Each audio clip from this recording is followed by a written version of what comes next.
Fast track 24 ஆண்டு அனுபவம், 24 நகரங்களில் 24 மணி நேரமும் உங்கள் சேவையில். உங்கள் ஆதரவிற்கு நன்றி. சிறைக்கு அனுப்பிய பாஜகவுடனேயே டிடிவி தினகரன் கூட்டணி வைத்துள்ளதாக திமுக வேட்பாளர் தங்க தமிழ்ச்செல்வன் விமர்சித்திருக்கிறார். அவர் கூறிய கருத்துக்களை பேச்சு, பேட்டி, அரசியல் பகுதியில் பார்க்கலாம்.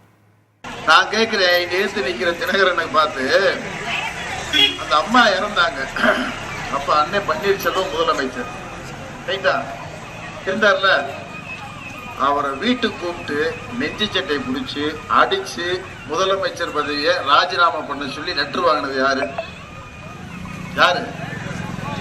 நான் சொல்லல, அண்ணன் பன்னீர்செல்வம் தர்ம யுத்தம் பண்ணும் போது மேடைக்கு சொன்னாரு. அவங்க சின்னம்மா சசிகலா முதலமைச்சர் ஆகணும்ன்றதுக்காக ஆக முடியல. மோடி அரசு என்ன பண்ணிச்சு? பிஜேபி சசிகலாவை தூக்கி பெங்களூர் சிறைக்கு அனுப்பிச்சு 5 வருஷம். யார் அனுப்புனது? பிஜேபி. தினகரன் ரெட்டல வழக்குல அதிகாரிகளுக்கு 600 கோடி கொடுத்ததா ஒரு வழக்கு. திகார் சிறையில 2 மாசம் போட்டது பிஜேபி சர்க்கார், மோடி சர்க்கார். அப்பையெல்லாம் சவுடால் பேசின தினகரன், மோடி 30 வருஷத்துக்கு தமிழ்நாட்டை ஜெயிக்க முடியாது, மீண்டும் மோடி பிரதமராக முடியாது பேசின தினகரன், இன்னைக்கு போய் பிஜேபி காலில் விழுந்து ஒரு சீட்டை வாங்கி ஜுவேசி அங்க வர வேண்டிய அவசியம் என்ன? நீ பாட்டுக்கு விட்டு இருந்தா அண்ணன் ஓ பன்னீர்செல்வம் முதலமைச்சராக இருந்திருப்பாரு, கட்சி தான் நல்லா இருந்திருக்கான். முதலமைச்சர் பதவியிலிருந்து பறிக்க வச்சு பழனிசாமி கையில கொடுத்து கட்சியை 4ஆ உடைச்சு, இது எப்படிப்பா மக்கள் பார்ப்பாங்க?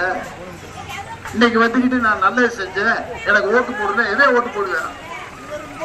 நீ அதிமுகவில் வலுவா இருக்கும் போதே, அந்த அம்மா உயிரோடு இருக்கும் போதே பலாயிரம் கோடி செலவழிச்சுமே அதிமுகவில் நின்று தினகரன் தோக்குறாரு, ஆரம்பாய் ஜெயிக்கிறாரு.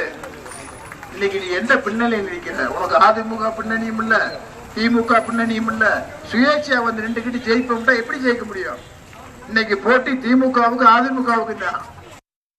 ஃபாஸ்ட் ட்ராக் 24 ஆண்டு அனுபவம், 24 நகரங்களில் 24 மணி நேரமும் உங்கள் சேவையில். உங்கள் ஆதரவிற்கு நன்றி.